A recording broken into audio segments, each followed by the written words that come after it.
There is a crisis of faith that we're dealing with. A crisis of iman that we are dealing with. All across the board. And secondly, we have a crisis of family. Out of all the social ills that we are dealing with, at the core of them, the most pressing of those issues is the crisis of family. The institution of family is falling apart before our very eyes. The foundation of this great institution that societies and civilizations are built upon is withering away, is rotting away, right in front of us as we speak. So now, what's very interesting is, and this is the beauty of the Quranic solution, it doesn't just, it's a command, number one. Number two, it doesn't just mean protect. It means very carefully, very cautiously, very diligently protect, safeguard. So it adds emphasis. Allah is emphasizing this. Why is it the most valuable thing we have? And this part of it is cliche, we know this part of it. Alright? Because the prayer, the salah, is the basis, the foundation of our relationship with Allah. Salah is what keeps us connected to Allah. Without salah, there is no connection, no relationship with Allah. That's why the Prophet ﷺ, very beautifully, the Prophet ﷺ says what? What is it distinguishing, the demarcating, the boundary? What is the demarcating line between iman and kufr? It is tarku salah, it is the prayer. The prayer is that boundary between iman and disbelief. Believing and disbelieving. So the prayer is so essential, so valuable to keeping us connected to Allah. And that right there is the first solution that we talked, the solution to the first problem we talked about. The crisis of faith that we're dealing with. The crisis of iman. That through prayer, through salah, we can rediscover, we can strengthen, we can fortify. We can reinforce our relationship with Allah. And that's what makes salah so important and so valuable. But I presented that second issue and that second problem, and that is the crisis of family.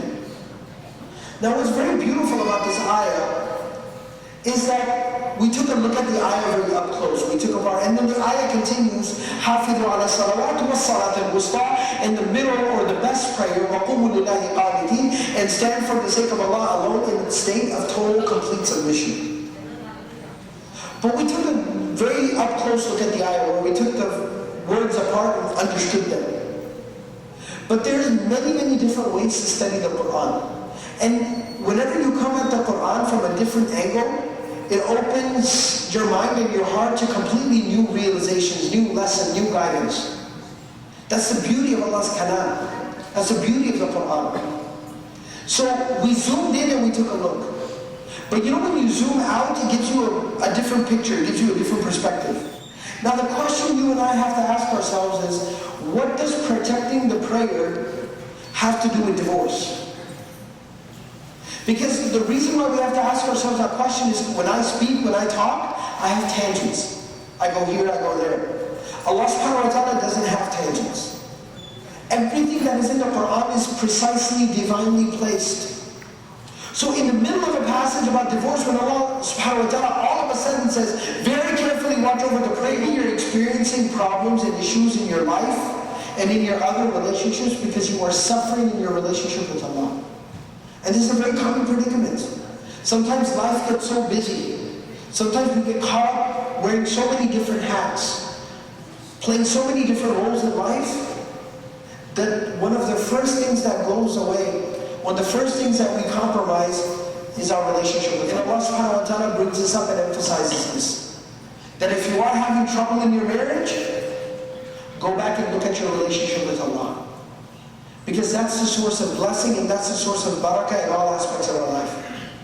Reconcile with Allah. Strengthen your relationship with Allah. And let that barakah and that blessing then move its way to all other areas and aspects of your life. So it's advising both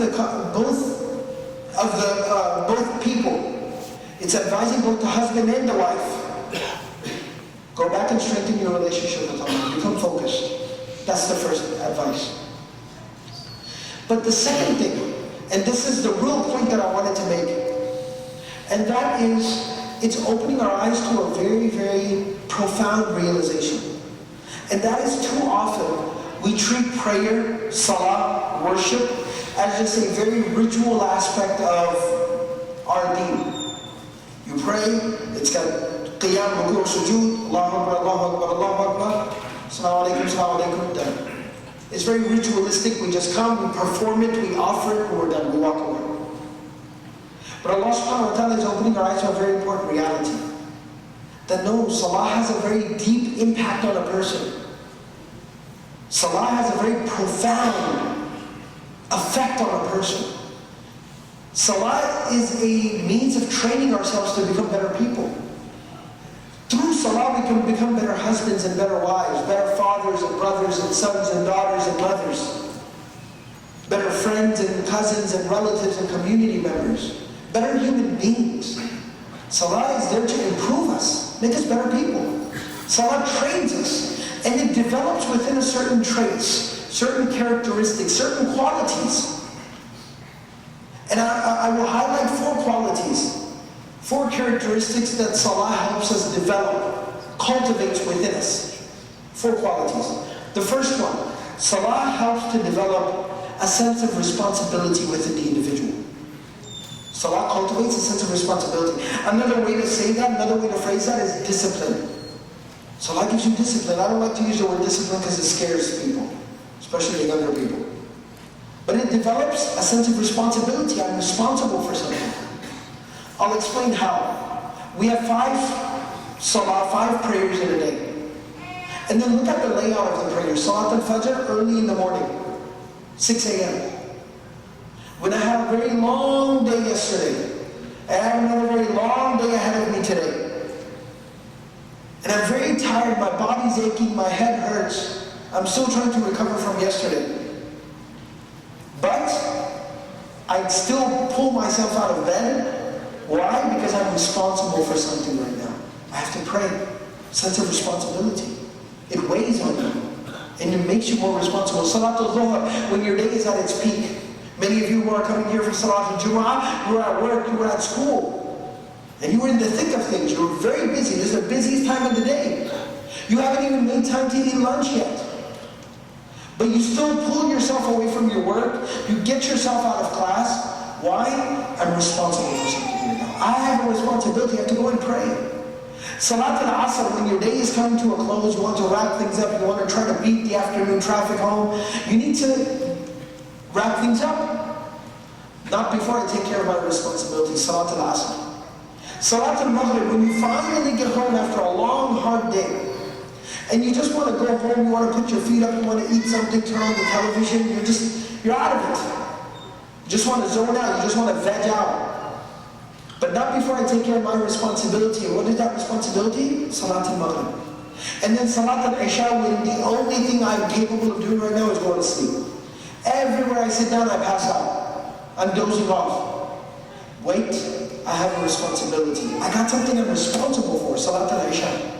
It cultivates a sense of responsibility, makes you accountable. And if you talk to any counselor, any imam, anybody who works with families, who people come to with their problems, especially marital family problems, that is at the core of the majority of the problems we're dealing with today, is a lack of responsibility. Husbands not behaving responsibly, wives not behaving responsibly. And a whole other topic and issue for another day, parents are not behaving responsibility in regards to the tarbiyah, the upbringing of their children. And that's at the core of our problems as families today. That's the first characteristic, is a sense of responsibility.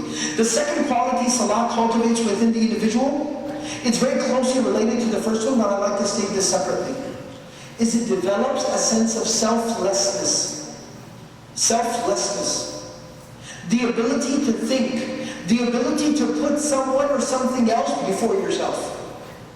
To not be so self-absorbed and self-involved. Again, I'll explain. At Fajr time, I would rather sleep. At Dhuhr time, I would rather go get lunch. At Asr time, I would rather try to get home. At Maghrib time, I would rather watch TV. At Isha time, I would rather go to sleep. But I put that aside. I put aside what I would like to do, and what do I put first? What Allah wants me to do. It teaches you, it trains you how to think of someone or something else before yourself. And again, in marriages, it is a key characteristic and trait that is needed to make marriages successful. Because when you have a husband and a wife, when each one is focused on their own interest, what do I want, it literally rips them apart. Because each one is pulling in the opposite direction. Me. But when each one is focused on the other, what can I do for you, the other? How can I put the other before myself? It literally brings them closer together. It pulls them closer together.